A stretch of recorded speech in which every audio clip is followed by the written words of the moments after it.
వాడి కాఫీలో విషం కలిపాం, తర్వాత లోయలో దూసాం, వాడు చచ్చిపోయాడని అబద్ధాలు హరికథలు చెప్తారా మీరు నాకు? అబ్బో ఊరికే శివాలయ ప్రింట్ అలా పిచ్చి కొట్టుడు కొట్టకు, మేము నిజంగానే పాయిజన్ ఇచ్చాం. మరి వాడు ఎందుకు చావలేదు? వెళ్ళి వాడిని అడుగు, మాకేం తెలుసు. నర్మి నిజం చెప్పండి, మీరు కాఫీలో కలిపింది పంచుతారా పాయిజనా? ముమ్మాటికి పాయిజనే.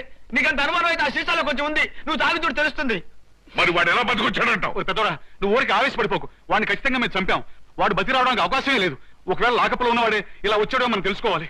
అవును, మన స్టేషన్కి వెళ్ళి చూసి రావడం మంచిది. రైట్, మీరు చెప్పింది కూడా మంచిది. వెళ్ళి చూసేద్దాం పదం.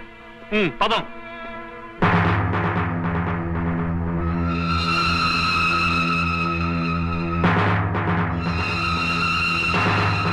ఆ రాస్తున్న పేర్లు పెట్టి చూస్తే వాడు వీడేనాయా?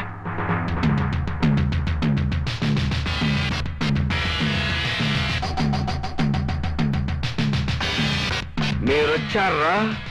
మీకోసమే ఎదురు చూస్తున్నాను రా.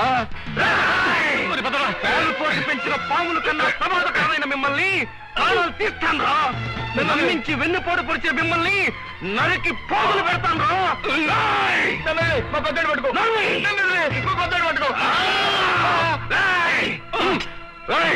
ఈ కటకటాలు కాపలాలు పోలీసులు ఎవరో నన్ను ఆపలేరు.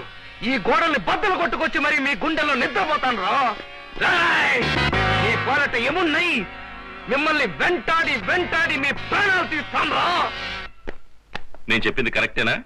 అతను ఆవేశంగా ఉన్నాడా లేదా? ఆవేశంలో ఉంటాం ఏంటి? కాసేపు ఉంటే మా మెడ కోడి మెడ విరిచినట్టు విరిచేవాడు. అసలు వాడి కాళ్ళకి చేతులకి సంఖ్య లేకుండా ఎలా ఉన్నారండి? అసలు అతన్ని సెల్లో పెట్టడమే చాలా కష్టం అయింది. నిన్నంతా సంఖ్యలు వేసే ఉంచాం. ఇవాళ ఉదయం ప్రయత్నించాం గానీ మా వల్ల కాలేదు. మీ వల్ల కాలేదని వాడిని వదిలేశారంటే కొంప ముంచేస్తాడు. మీరేం భయపడొద్దు, వాడిని 1000 కళ్ళతో కాపలాగాస్తాం. బై చిన్నబాబు వచ్చారట? వచ్చేసారండి. వీడి వల్ల ఆయనకేం ప్రమాదం జరగకుండా చూడాలని మా తాపత్రయం. మీరు కాస్త జాగ్రత్తగా చూస్తూ ఉండండి. అలాగే వస్తామండి. వస్తాం sir. It's really surprising thing. కథల్లోనూ సినిమాలోనూ తప్ప ఒక మనిషి ఇంకో మనిషిలో నటించాడంటే నిజంగా నమ్మలేని విషయం అమ్మా. నిజమే బాబు, కాని వాడి రూపంతో పాటు పిలుపు, పద్ధతి, ప్రవర్తన అన్నీ నీలాగా ఉండటంతో నేను నిజంగా నువ్వే అనుకున్నాను. అంతలా నటించాడు అంటే అతను తప్పకుండా నా గురించి తెలుసుకుని ఉండాలి. అతనికి ఎలా తెలుసు? ఎవరు చెప్పుంటారు? అలాగే ఉంది చిన్నబాబు, అలాంటి మోసగాళ్ళు ఎలాగైనా తెలుసుకుంటారు. మన స్టేట్ లో వాళ్ళు ఎవరైనా చెప్పుండొచ్చేమో. మరి బుల్లోడా అర్థం లేకుండా మాట్లాడుకు. మన ఉప్పు తింటూ మన విషయాలు వాడికి చెప్పి మనకెవరు ద్రోహం చేస్తారా? ఆయన అంకుల్స్, వాడు గ్రేట్ యాక్టర్, మోసగాడు కాబట్టి నటించాడు. మీ తెలివితేటలు ఏమయ్యాయి? కాకి కోకిలకి, కుక్కకి నక్కకి తేడా తెలియకుండా ఒక మోసగాడిని ఇంట్లో పెట్టుకోవడానికి బుద్ధి లేదు. అదిగా చిన్నబాబు, మీ అమ్మగారే నమ్మినప్పుడు సమర్థించుకోవాలని చూడద్దు. అమ్మ ఆడది, కన్న ప్రేమతో తెలుసుకోలేకపోయి ఉండొచ్చు. కానీ మీకే మాయరోగం వచ్చింది. 3 కోతలాగా కళ్ళు చెవులు నోరు మూసుకుపోయాయా? వాడు ఎవడు, వాడి వివరాలు ఏమిటో ఇప్పుడే పోలీస్ స్టేషన్కి వెళ్ళి నేనే తెలుసుకుంటాను. వద్దులే చిన్నబాబు, మేము వెళ్ళి తెలుసుకోవాల్సినవి తెలుసుకునే వచ్చాంగా. చల్లమ్మా, మళ్ళీ ఆ మోసగాడి జోలికి వెళ్ళొద్దని అబ్బాయికి నువ్వని చెప్పమ్మా. వాడు అసలే కళ్ళు తాగిన కోతిలా గెంతుతున్నాడు. అబ్బాయికి ఏమైనా ప్రమాదం తలపెడతాడేమో. పైగా గోడ మీద పేర్లు కూడా రాసేస్తున్నాడు.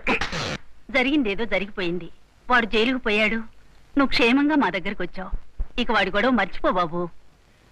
ఆల్ రైట్, నువ్వు చెప్పావు కాబట్టి ఊరుకుంటున్నానమ్మా. పద పద. డిస్కషన్. నేరం